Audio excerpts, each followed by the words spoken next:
everybody, welcome back. It's been 2 weeks since I transplanted all of my seedlings into my garden, so I thought it's time to give you a garden tour. First off, I'll start with some strawberry plants here and a small green onion. We have some little Albion strawberries growing throughout here. Haven't been producing any strawberries yet, but I'm sure they will. We have Merlin's hybrid cucumber, which is a small purplish cucumber, and some Paul Robeson tomatoes here. These are all connected to strings through the trellis, so they'll all grow up perfectly, nice and tall. This is my green onion kingdom right here. As you can see, there are tons of stalks of huge green onions all sprouting up. I never go to the supermarket to get green onions ever again. I have alpine strawberries. These produce very small strawberries that are fine and delicious in taste. This one's called Yellow Wonder, so the strawberries will be yellow instead of red. Here is a lemon verbena plant, which has been starting to flower. A Fresno chili plant that I harvested from. There's a video up in the description. Here is a jalapeno plant that I overwintered, and it's recovering just fine. Some orange yellow thyme, which is a great spice with orange flavor. Here is some regular old Swiss chard. Purple kohlrabi, which looks very nice. The leaves are edible. Every part of this plant is edible. We have Lincoln peas. I made a video on tasting them. You can see it up in the corner of this video. We have chamomile, which flowered a lot. I also have a link in the description that will be on how to make chamomile tea. Nice mint. I've actually got 2 types of mints, sweet mint and peppermint. The sweet mint is a great garnish for desserts. And the peppermint over here is wonderful in Asian salads and as a Greek garlic yogurt mint dip, which is wonderful on grilled meats. We have green onions here, my early girl tomato plant, which is now producing clusters of giant beefsteak tomatoes. Here, here, here, there, and even over here. We've got soya beans, which are gonna produce edamame. I hope so, because bugs have been eating them up, which is really sad. I'll have to spray them with neem oil. Here's also some red chard, which is delicious as salad or in stir fry. Now we're going to be on our 2 cucumbers in this pot. We have a garden oasis, which is a small cucumber. And we also have a China jade, which produces a long, slim, flavorful Chinese cucumber. Over here, we have some peas, which I'm gonna have to pull out in a few days because they're getting old, wilting, and they're diseased. But in the meantime, we have some yellow chard, which I harvest to make a lentil soup. You can find that link in the description too. Some lemon thyme, cilantro, and parsley over here. This is a special type of parsley that produces a root, sort of like a carrot, so you can also eat that. Right here is my mom's rose plant, which produces the most fragrant pink roses you'll be finding. And here I have a whole cluster of sage. It's a tiny yellow wonder plant right here, which is again alpine strawberry. A bay leaf plant, great for making soups. Mulberry plants that we got from cuttings. A gardenia plant, which is going to produce flowers sometime. New Zealand spinach right here. They have an odd-shaped leaf for spinach, but they're just as good as spinach, but without the weird mouth tingle. Here is some regular old Genovese basil. Here we have a whole bed of my favorite type of strawberry, Albion strawberries. And as you can see, they're already producing right here, right here. And in the flower, you can actually see very tiny strawberry that will soon become big, ripe red strawberry.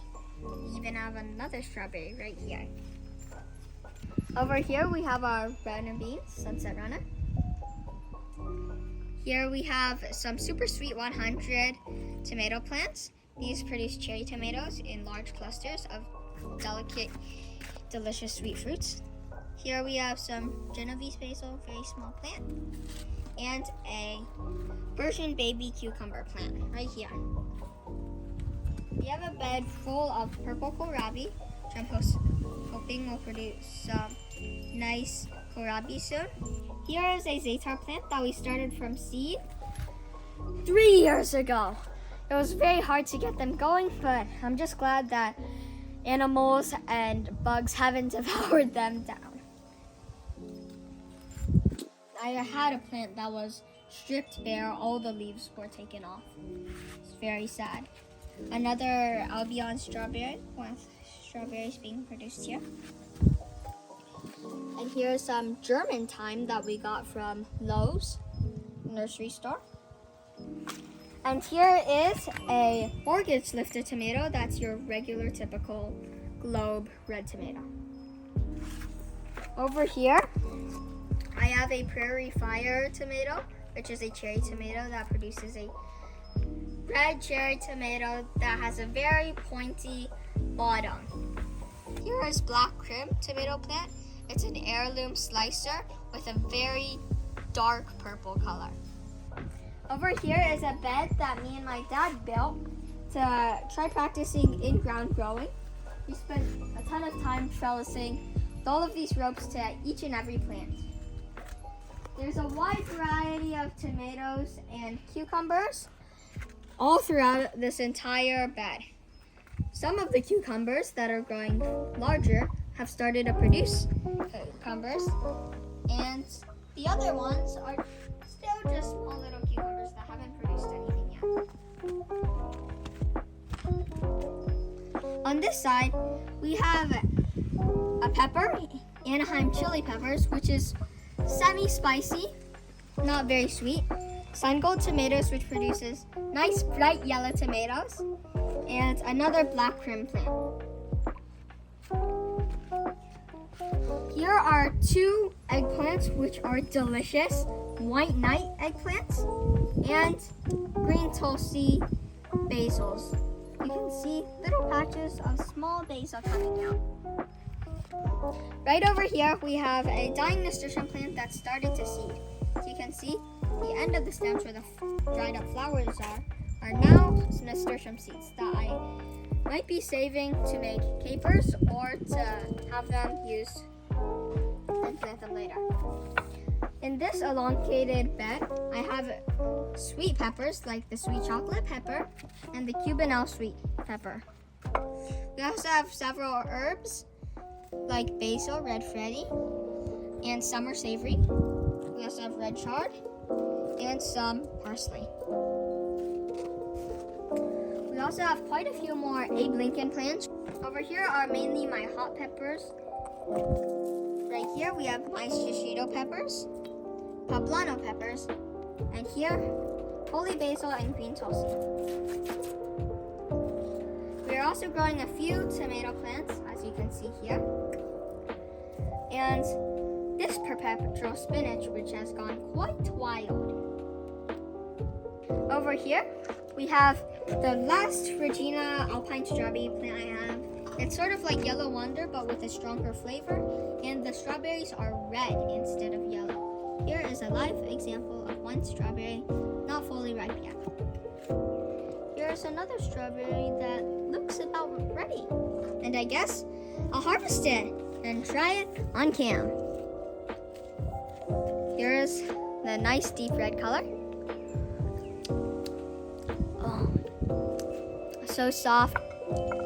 Has a wonderful flavor. Perfect tartness too.